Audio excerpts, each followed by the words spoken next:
दूर में जो बैठे हैं आखिर में सुन पा रहे हैं? ठीक है। ओम स्थापकाय च धर्मस्य सर्वधर्मस्वरूपिणे अवतार वरिष्ठाय रामकृष्णाय ते नमः।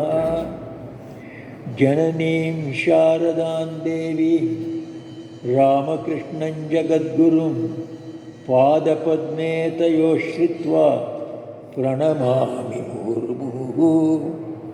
नमस्ते यतिराजाय विवेकानन्दसूरये सच्चित्सुखस्वरूपाय स्वामिने तापहारिणे। प्रिय सुप्रकाशानंद जी, प्रिय काली कृष्णानंद जी, अन्य अन्य मेरे साधु भाईगण, मैं भक्त भाई बहन और विशेष अतिथि लोग जो यहाँ आए हुए हैं, सबके लिए मेरे हार्दिक आशीर्वाद एवं शुभाशय जनाता हूँ। आज के इस आश्रम के एक सुंदर सेलिब्रेशन हो रहा है, वो है inauguration of the 3rd floor of Nivedita nurses hostel. ये नर्सेस हॉस्टल का 3रा मंजिल उद्घाटन किया जा रहा है। उसके लिए मुझे आखिरी मुहूर्त में मुझे ये खबर मिला और स्वामी सुप्रकाशानंद जी ने और काली कृष्णानंद जी ने मुझे आह्वान किया, आपको आना ही पड़ेगा क्योंकि दूसरे लोग हम ला नहीं सकते, उन सबों को एक तकलीफ़ है, तो आप एक ही हैं जो तकलीफ़ लेकर आ सकते हैं और तकलीफ़ का आप संभाल ले सकते हैं। वो मैंने सोचा मैं ही नहीं संभाल सकूँगा, फिर प्रभु संभाल लेंगे हमारे लिए। ऐसा सोच के मैं कलकत्ते में था। अभी सोच रहा हूँ ये 12:30 बजे कल को मैं बेलूर मठ पे खाना खा रहा था, दोपहर का खाना, और उसके बाद 2 बजे वहाँ से रवाना होके प्लेन से आया। 4:30 बजे वो देर हुआ, आधा घंटा 45 मिनट। यहाँ वो करीब 8 बजे के जैसे पहुँचा। तब सुप्रकाशानंद जी वहाँ थे और वहाँ से यहाँ पहुँचने में 12:30 रात को बज गया। फिर आज सवेरे हम उठे और भगवान का प्रार्थना करी और यहाँ उत्सव में भाग ले रहा हूँ, तो मुझे मालूम ही नहीं होता है मैं कलकत्ते से यहाँ आया हुआ हूँ। यही मानो यही सो रहा था कल रात को, आज को ये उत्सव आ रहा हूँ।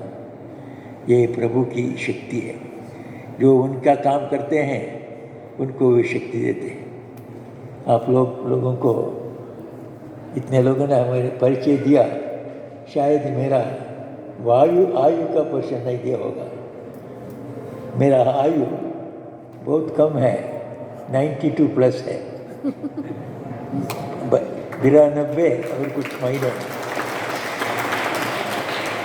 फिर मुझे ऐसा लगता है मैं मानो कॉलेज स्टूडेंट आके रामकृष्ण मिशन में ज्वाइन किया हुआ हूँ। मैं ज्वाइन किया दिल्ली में ब्रह्मचारी होके, और दिल्ली और वृंदावन में उस ज़माने में कोई बड़ा फास्ट ट्रेन भी नहीं था और कार में जाते थे 88 माइल्स, करीब 140 किलोमीटर। तो उसमें आके कई बार मैं वृंदावन में आया हुआ हूँ। यहाँ के बहुत साल से, अर्थात 1956 से लेके आज को तो 65 साल हो गए इस आश्रम के साथ मेरा संपर्क है। जब मैं पहला आया यहाँ, बड़े बड़े दिग्गज स्वामी जी थे। स्वामी कृपानंद जी यहाँ के अध्यक्ष थे। कृपानंद जी महापुरुष महाराज के शिष्य हैं, और वहाँ का ये खूबी मैंने देखी। मैं तभी ज्वाइन किया हूँ, ज्वाइन करने को जा रहा हूँ दिल्ली में ज्वाइन करने के लिए। मैं बेंगलुरु से रवाना होकर ट्रेन से जा रहा हूँ, वृंदावन में उतर के वृंदावन का दर्शन करके, हमारा आश्रम दर्शन करके दिल्ली चला जाऊंगा। दिल्ली में स्वामी रंगनाथानंद जी अध्यक्ष थे, तो उनके हमारे गुरुदेव का आशीर्वाद से उनके पास जाके मुझे ज्वाइन करना पड़ा, मिशन में सम्मिलित होना पड़ा। वो जाने के रास्ते में मैं वृंदावन में उतरा हूँ, तब देखता हूँ ऐसे दिग्गज स्वामी तो अस्पताल का काम कर रहे हैं। तब का अस्पताल और अब का अस्पताल आप कोई तुलना ही नहीं कर सकते। ये अस्पताल यहाँ था ही नहीं। तो ये हमारा अस्पताल जमुना के किनारे में, आपको तो शायद मालूम होगा, अब पुराने कुछ कुटिया बचे हुए हैं, उस कुटिया के अंदर तो अस्पताल चलते थे और ये स्वामी जी सब लोग वहाँ उनकी सेवा करते थे। अस्पताल में जो आते थे कोई नर्स नहीं थे तब तो गर्ल नर्स तो थे ही नहीं, और बाहर के एम्प्लॉय किया हुआ नर्स भी नहीं थे, सब ब्रह्मचारी लोग ही नर्स थे। और डॉक्टर ऑफ कोर्स थे, क्वालिफाइड डॉक्टर्स थे। तो हम सेवा करते थे, हमारे ब्रह्मचारी गण और साधुगण, और उनके देखभाल कौन करेंगे ना, तो उनका खाना पकाना, उनका खाना खिलाना, और दूसरे से इस काम को कौन करेगा। तब हमने कुछ कुटिया बना दिए, बहुत सिंपल कुटिया। उसमें उनके घर वाले आते थे, उनके माँ के, उनके पिताजी और कोई रिश्तेदार वहाँ रहते थे। वे उनकी और दूसरी सेवा करते थे, उनका बेड बदलाना, उनका दूसरे स्नान कराना, ये सब वो कर लेते। और उसका खाना पीना खिलाना भी वे ही पकाते थे, वे ही खिलाते थे। हमारा काम था उनका औषध पिलाना और उनके दूसरे कोई मेडिकल टेस्ट कराना, उसको कराना, और उनके रियली क्लिनिकल साइड को हम देखते थे। और वो भी तो बहुत मुश्किल था। फिर इतने हंसते हंसते आनंद से करते थे हमारे ब्रह्मचारी लोग और साधु लोग। और ये करने के बाद 5 साढ़े 5 समय में थोड़ा चाय पी के सभी लोग आके करीब सभी साधु ब्रह्मचारी मिलके वॉलीबॉल खेलते थे। क्योंकि शरीर को पुष्ट रखना चाहिए ना, तो शारीरिक शक्ति नहीं होने से क्या सेवा करेंगे। तो इसलिए सेवा करने के लिए शरीर अच्छा होना चाहिए। शरीर की अच्छाई के लिए शाम को वॉलीबॉल खेलते थे। मैंने देखा 60 साल के कृपानंद जी भी तो वॉलीबॉल खेल रहे, 16 साल का ब्रह्मचारी भी वॉलीबॉल खेल रहा है। तो मुझे भी मैंने भी सोचा मैं भी इसमें शामिल हो। थोड़ा सा लज्जित हो क्योंकि नया था मैं, तो मैं उनसे शामिल नहीं हुआ। और उसके बाद देखा वॉलीबॉल खेल हो गया। उसके बाद एक छोटा सा मंदिर था, वो भी एक कुटिया के जैसे, तो उसमें ठाकुर माँ स्वामी जी का चित्र थे। ये सभी लोग स्वामी जी लोग ब्रह्मचारी लोग बैठते थे।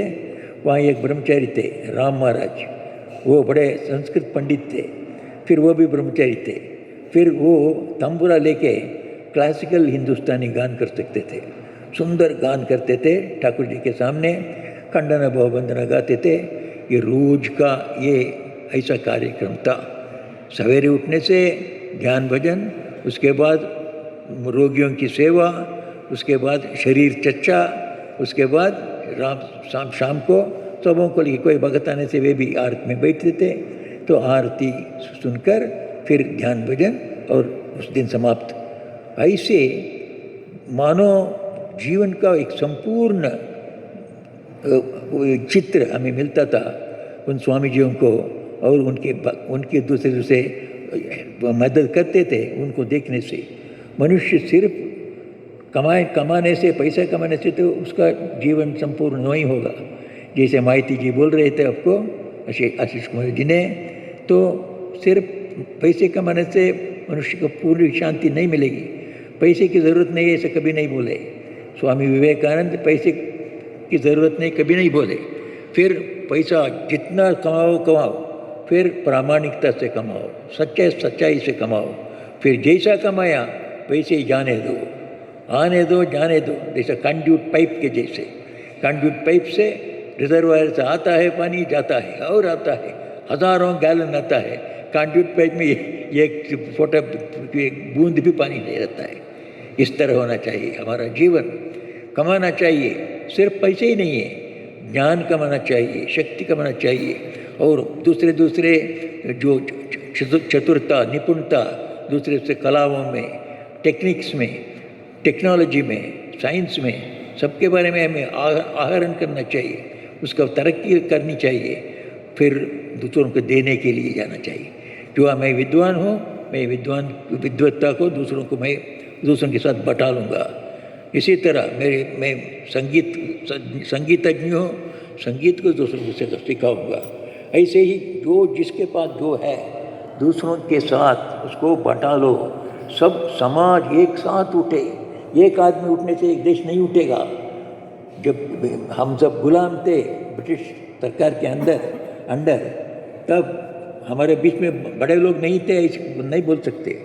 रवि ठाकुर थे, सुभाष चंद्र बोस थे, और दूसरे इतने बड़े बड़े लोग थे। इतने गिने बड़े लोग रहने से देश बड़ा नहीं बनता। साधारण लोग जब तक नहीं उठते देश नहीं उठता। साधारण लोगों को ऊपर उठाना चाहिए, हम भी उठना चाहिए, दूसरों को भी उठाना चाहिए। ये स्वामी विवेकानंद जी ने ये उद्गार हमें सुनवाया। उन्होंने हमारे सामने एक सुंदर एक लक्ष्य रखा, जीवन का लक्ष्य होना चाहिए। हमारा आज के आधुनिक जीवन में मैं जो देख रहा हूँ, ये कई 65 साल से मैं समाज को देख रहा हूँ, समाज से मिल रहा हूँ, और बहुत निम्न स्तर के समाज से लेके उच्चतम समाज तक मैं परख के देखा है। फिर हमारे जीवन का कोई लक्ष्य सिर्फ किसी के पास क्लियर नहीं है। स्पष्ट रूप में मेरा जीवन में मैं ऐसा करना चाहता हूँ, उसके लिए दूसरा सब तो अमुख्य है, मुख्य है लक्ष्य। उसके लिए मैं जो कुछ करता हूँ, पैसा कमाना चाहिए, फिर लक्ष्य को छोड़ के नहीं, लक्ष्य को पकड़े रहना, पैसा कमाना, लक्ष्य को पकड़े रहना, सांसारिक जीवन बिताना, लक्ष्य को पकड़े रहना, फॉरेन जाना, लक्ष्य को पकड़े रहना, खिलवाड़ बनो, तुम विद्वान बनो, कॉलेज चलाओ, स्कूल चलाओ, जॉब करो। सबको हमें एक मुख्य स्थान मेरा लक्ष्य। क्या लक्ष्य है? स्वामी विवेकानंद जी ने हमें स्पष्ट रखा, हर एक भारतीय के सामने ये लक्ष्य होना चाहिए। वो है अपने को एक आत्मज्ञ बनाना चाहिए, अपना आत्म साक्षात्कार करना चाहिए। मैं भगवान का संतान हूँ, भगवान मेरे माता जी पिताजी हैं, मैं दिव्य पुरुष हूँ, मैं ये शरीर नहीं हूँ। इस सत्य का हमें अनुभव करना चाहिए। आत्म साक्षात्कार कहो इसको, ना भगवत साक्षात्कार कहो, जो भी कहो, फिर भगवान को प्राप्त होना, आत्मा को प्राप्त होना, आत्मा का अनुभव करना, ये एक लक्ष्य है। उसी लक्ष्य का और एक अंग है। उस लक्ष्य को पहुंचने के लिए जो साधना, सबसे बड़ी साधना है मन की शुद्धता। मन पवित्र होना चाहिए, तभी आत्म साक्षात्कार हो सकता है, भगवान का साक्षात्कार होता है। मन की पवित्रता कहाँ आती है? मन के अंदर फजूल आशाएं, इच्छाएं, ये दुनियादारी इंद्रिय भोग के इच्छाएं इतनी भरी होती है। इसको जितना कमाएं और उतना हमारा मन भगवान की तरफ जाएगा। आखिर में जब सब भी हमारी वासनाएं चले जाते हैं हमारे मन को छोड़ के, तो पूर्ण शुद्धता आ गई, परमात्मा हमें साक्षात्कार हो जाएंगे। इस मन की शुद्धता ही सभी धर्मों का लक्ष्य है। तो हमें भी स्वामी विवेकानंद ने कहा, पहला लक्ष्य है हम भगवान का साक्षात्कार करेंगे, यही जीवन का लक्ष्य है। भगवान का साक्षात्कार कैसा करो? मन को शुद्ध करके। मन को शुद्ध में अशुद्धता कहाँ है? ये फजूल चिंताएं, हमें 10 मकान बनाए, 10 गाड़ी रखने हैं और 10 करोड़ रुपए कमाने हैं।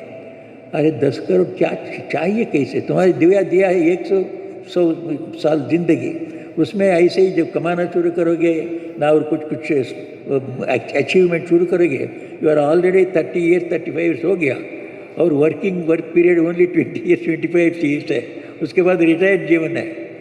तो ये 25 साल के लिए तुम 10 करोड़ लेके क्या करेगा? 10 मकान रख के क्या करेगा? 10 गाड़ी रख के क्या करेगा? सोचते नहीं है। हम अपने जीवन को उस पर निछावर करते हैं, वेस्ट है। तो उनके सामने लक्ष्य अगर होता, मेरा लक्ष्य गाड़ी रखना है नहीं है और नाम कमाना नहीं है, फिर मेरा लक्ष्य भगवान का साक्षात्कार। उसके लिए मन की फजूल इच्छाएं फजूल इंद्रिय भोग की इच्छाएं जो हैं उसको छोड़ना, अच्छी अच्छी इच्छाएं रखो, देश की सेवा करूँगा, समाज की सेवा करूँगा, माता पिता की सेवा करूँगा, भाई बहनों की सेवा करूँगा, बहुत अच्छी इच्छा है, उसमें तो कोई अटकावट नहीं है, वो मन की शुद्धता होती है उससे, उसमें से कोई अटकता नहीं है। इस तरह स्वामी जी ने कहा कि मन की शुद्धता, मन के अंदर के ये दुनियादारी जो चिंताएं दूर करने के लिए तो जो करना चाहिए वो तब भी हो सकता है जब हम निष्काम रूप से लोगों के अंदर भगवान को देखते हुए सेवा करते हैं। मनुष्य के अंदर भगवान महेश ही है, मनुष्य की सेवा महेश की पूजा है। Worship of man, service of man is worship of God बोले स्वामी विवेकानंद जी ने। एक महापुरुष ब्रह्मज्ञानी होके ये बताया, मनुष्य की सेवा करो, मनुष्य की सेवा करो, मनुष्य के अंदर ही साक्षात परमात्मा है। एक जगह बोलते हैं, अरे फजूल भगवान के पीछे कहाँ दौड़ते हो, तुम्हारे सामने लाखों लाख गरीब लोग हैं, लाखों लाख लोग हैं जो तुम्हारी सेवा चाहते हैं, उनकी सेवा करो, भगवान तुम्हारे सामने साक्षात है। स्वामी श्री राम कृष्ण परमहंस उनके गुरुदेव वे कहते हैं, हाँ वो ठीक ही है, अगर हम पत्थर की मूर्ति, भगवान की मूर्ति तो हम सब पत्थर से बनाते हैं, संगमरमर से बनाओ नहीं तो दूसरे ग्रेनाइट से बनाओ, भगवान की मूर्ति बनाते हैं और पत्थर की होती है। पत्थर की मूर्ति पूजा करके हमारे भगवान की साक्षात कर सकें तो जीवंत मूर्ति भगवान मनुष्य के रूप में है, उसकी पूजा से नहीं मिलेगा, ज़रूर मिलेगा। उसको हम सिखाते नहीं हैं, हमारे बच्चों को सिखाते नहीं हैं। छुटपन से सिखाने से, जैसे हमारे छुटपन से हमें भगवान में विश्वास है, हिंदुस्तान के सभी बच्चे, खास करके हिंदुओं के बच्चे छुटपन से ही विश्वास को अपनाता है। कहाँ से मिलता है? उसके माताजी पिताजी से। सवेरे उठते ही माताजी पिताजी भगवान का नाम लेते हैं, कोई दिया चलाते हैं, उनके आराधना के, उनकी पूजा घर में जाके सवेरे उठ के ही दिया जलाते हैं। ये बच्चा देखता है, ये क्या है, पिताजी से पूछते ये क्या है, ये तो भगवान है, रामचंद्र जी का फोटो है, उसको दिखा के पिताजी बोलते हैं ये तो भगवान है। तब से हमें भगवान श्री रामचंद्र हैं विश्वास हो जाता है। बड़ा हो के भारतीय बच्चों को श्रद्धा सिखाने की ज़रूरत नहीं है, तो इसको अगर ठीक ठीक हम संस्कृति के रास्ते पर चलें तो स्वामी विवेकानंद कहते थे, यह जो छुटपन से जो श्रद्धा हमारे अंदर है इसको बढ़ाना चाहिए। ये श्रद्धा बढ़ाने के साथ साथ हमारी हिंदू समाज में इसकी एक कमी थी, ये मनुष्य की सेवा। हम मंदिर के अंदर की सेवा करने लगे, गुफा में बैठ के ध्यान भजन करने लगे, फिर समाज की सेवा भी एक साधना हो सकती है, इसके ऊपर हमने जोर नहीं दिया। स्वामी विवेकानंद जी ने वो उसे हमें सिखाया। तुम मन की शुद्धता चाहते हो, वो पूजा पाठ और पद्धति से तुमको मिले, तुम मनुष्य की सेवा हमेशा सोचकर, ये मनुष्य नहीं है, मैं परमात्मा की सेवा कर रहा हूँ। ऐसे ये लोग अस्पताल में दवाई देते हैं, आपने देखा होगा सालाना एक दिन, शायद श्री राम कृष्ण देव के जन्मदिन पर वो सब मरीजों को जाके आरती उतारते हैं, उनको कुछ फल फूल देते हैं, भगवान उनको भी समझाते हुए आप भगवान हैं। तो ये साधु लोग, ये ब्रह्मचारी लोग करते हैं, अभी भी करते हैं। आप जाके देखें, मैं कई बार उसमें भाग लिया है, मुझे बड़ा आनंद होता है। टिक टिक स्वामी विवेकानंद जी ने कहा, मनुष्य के अंदर परमात्मा है, तुम्हें इसका विश्वास करना चाहिए। इसको छुटपन से हमको विश्वास नहीं दिया, चित्र को देखे भगवान बोला, हमारा विश्वास हो गया। अगर मनुष्य की सेवा मेरे पिताजी माताजी करते, और तब से ही मैं छुटपन से ही मनुष्य को देखते ही ये भगवान है ऐसा मैं सोचता। अब से हमको ऐसा करना चाहिए, कर रहे हैं अभी। स्वामी विवेकानंद श्री राम कृष्ण के बाद हमारे नौजवानों के भक्ति पिताजी के प्रति, माताजी के प्रति, समाज के प्रति इतना बड़ा है, आपको देखने से मिलेगा। जो जो श्री राम कृष्ण देव के पास आए हैं उनके अंदर सबसे बड़ा गुण होता है, सब मनुष्य के प्रति उनकी श्रद्धा होती है। सब मनुष्य के अंदर परमात्मा है, इसलिए सब किस्म का गौरव, सब किस्म की श्रद्धा दिखाओ, सब किस्म की पूजा, उनको दवाई दो, उससे उनका प्राण का उद्धार होता है। ये प्राणदान हुआ। जो भूखे को खाना पिलाओ और तो अन्नदान होता है, उससे भी तुम्हारा मन शुद्ध होता है। इसी तरह जिसको पढ़ा लिखा नहीं हुआ है उसको पढ़ा लिखा सिखाओ, तब विद्यादान होता है। और उसके बाद आध्यात्मिक ज्ञान वो बड़े बड़े महापुरुष जो प्रेसिडेंट महाराज हैं, वाइस प्रेसिडेंट महाराज हैं, वे लोग दीक्षा दे के उपदेश करके उनको आत्मज्ञान देते हैं। ऐसे सब किस्म के दान, सब किस्म के मनुष्य की सेवा है।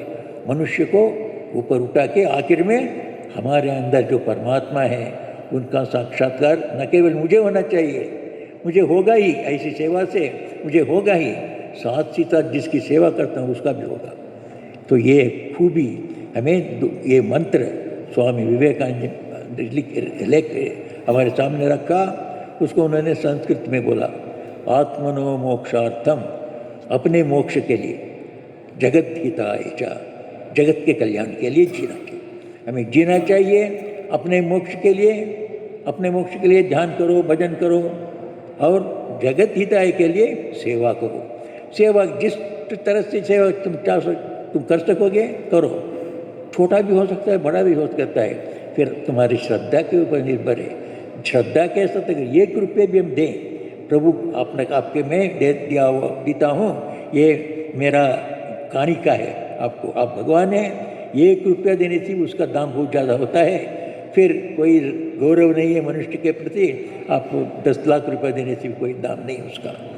स्वामी विवेकानंद जी ने मनुष्य के प्रति हमारी श्रद्धा जागे, मनुष्य के अंदर हम भगवान को देखे, ये हमारे दृष्टिकोण में एक बदलाव लाना चाहिए। बदलाव आ रहा है क्योंकि जिन्होंने कहा है वो शिव जी के अवतार है।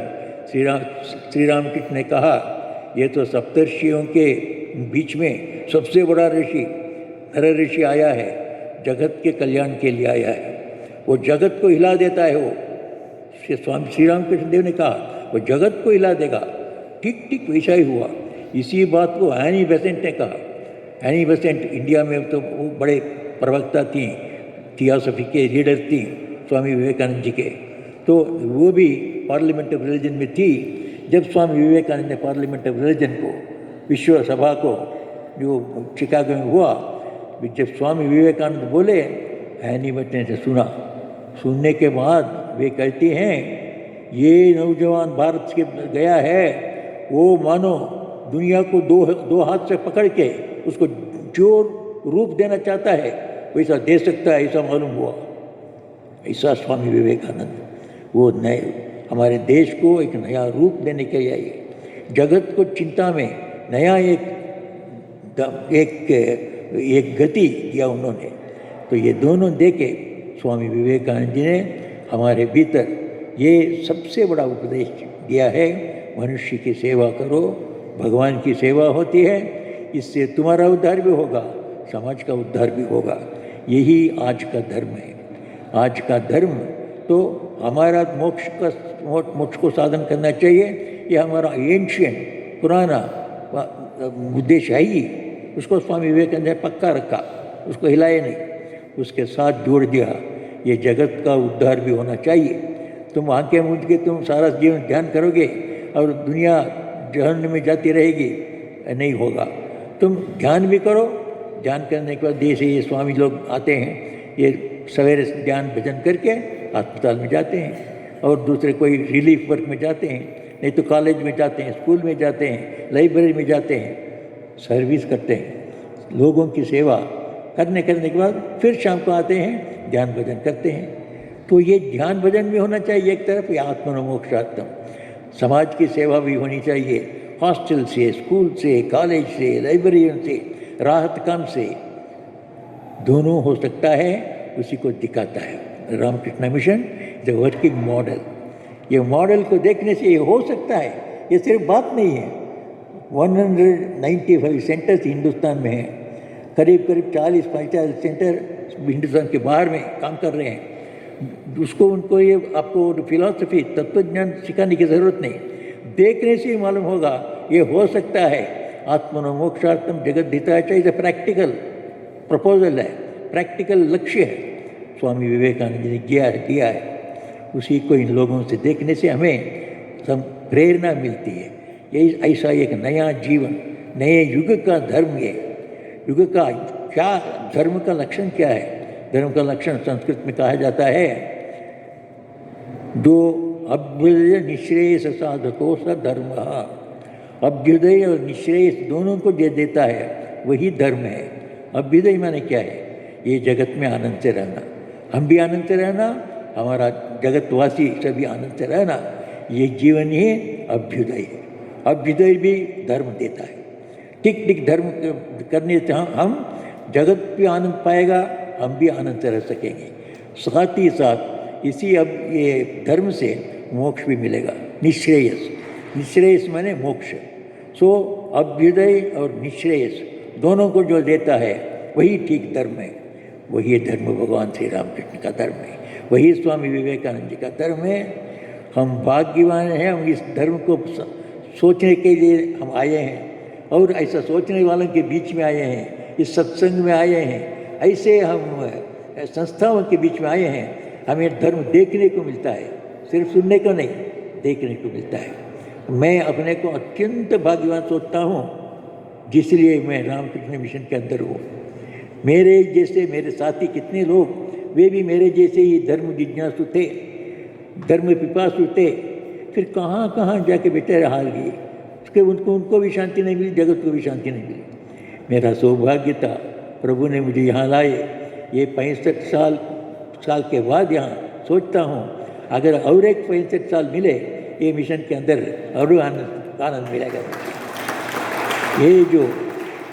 ये जो प्रैक्टिकलाइज्ड रिलीजन मिलता है, इसको एक ही एक घटना बोल के मैं समाप्त करता हूँ, क्योंकि रामकृष्ण और रामकृष्ण मिशन इसके बारे में हम बोलना शुरू करें वो घंटों पर दिनों पर चल सकता है। एक ही घटना बोल के मैं समाप्त करूँगा। हमारे एक बड़े स्वामी जी थे, स्वामी निरामयानंद, यहाँ की जो सीनियर स्वामी हैं ये जानते, बड़े विद्वान थे, इतना सुंदर बंगला में बोल सकते थे। वे कथामृत पाठ करते थे। कथामृत मैंने भगवान श्री रामकृष्ण वचनामृत, हित बंगाली का, उसको वे पाठ करते थे और उसका स्पष्टीकरण करते थे। उनके व्याख्यान को सुनने के लिए उनसे बड़े बड़े सीनियर स्वामी जी के बैठते सुनने के लिए। इतना सुंदर व्याख्यान करते वो, और इसे इतने विद्वान लोग, उनके साथ में करीब 3.5 साल बिताए। तो वे एक सेंटर में कलकत्ता में इंचार्ज थे, हेड थे। वो काकुरगाची ऐसा अभी भी है, बहुत सुंदर जगह है। मैं वहाँ ठहरा हुआ हूँ। सवेरे से एक दिन तड़के मुझे कहते हैं वे चलो चलो मेरे साथ।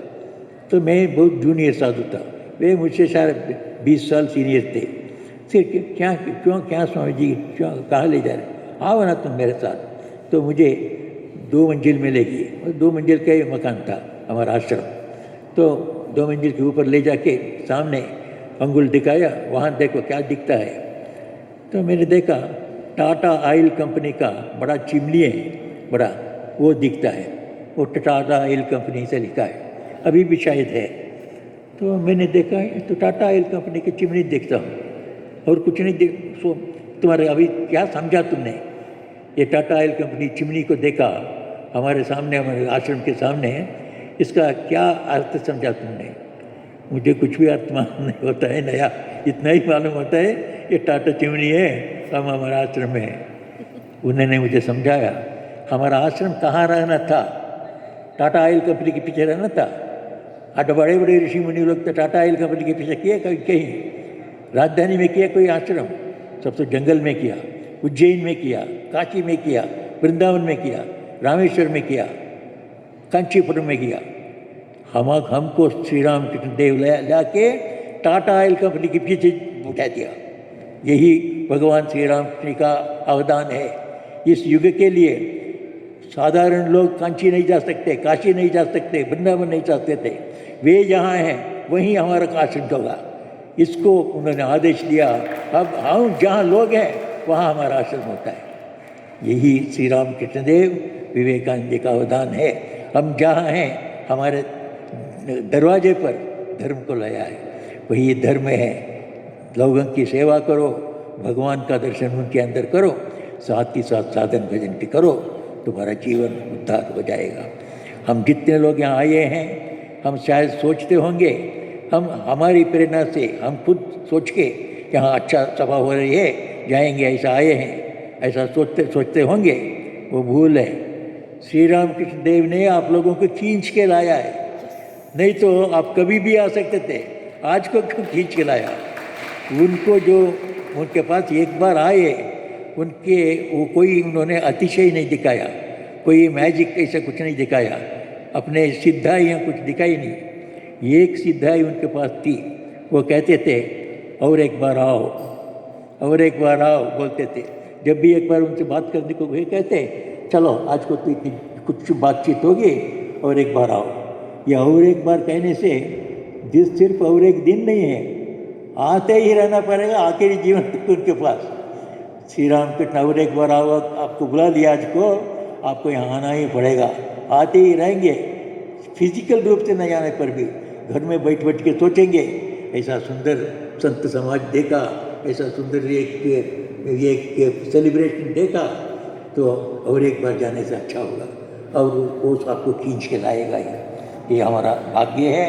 हम श्री राम कृष्ण देव के छत्र छाया में आए हैं। हम उनसे प्रार्थना करते हैं, प्रभु हमको ऐसा ही अवकाश बार बार दें, जब तक हमारा आत्मा मोक्षार्थ नहीं होगा और जगत हिताय नहीं होगा, तब तक हम हमेशा आपके छत्र छाया में आए, आपकी सेवा करते रहें। यही प्रार्थना उनसे करते हुए मेरे 2 शब्दों को विश्राम देता हूँ। जय राम।